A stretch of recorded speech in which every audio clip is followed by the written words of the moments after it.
Tip number 2, so let's assume that we've got our working capital working nicely. We've picked up our balance sheet and we've squeezed it and all this cash is dropping out of the bottom and things are going fine.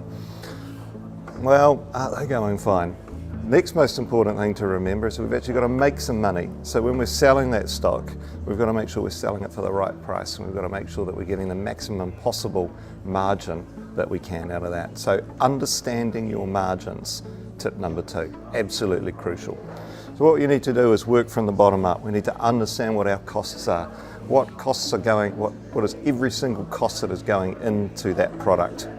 Ramp all of that together, and then we need to place our margin on top of that. And it's all about the money. So the more that we can make per product that we sell, the less that we're actually going to have to sell in order to cover our overhead costs. It's absolutely crucial.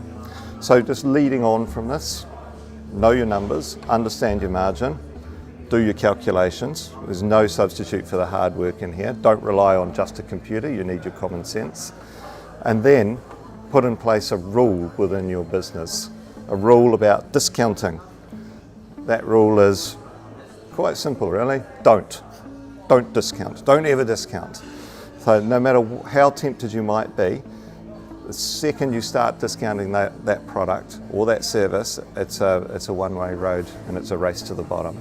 So you need to think about all of those different things, and you need to think about the different reasons why people will be buying off you. If it is price, then price to the market and price appropriately, but manage your costs appropriately and understand what bit of that sales price is yours. Without that, you're really going to struggle actually making the whole thing make sense.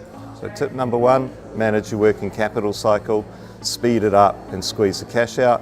Tip number 2, always manage your margins, always understand your costs, and never ever ever discount, especially unnecessarily, because most people will still buy your product anyway.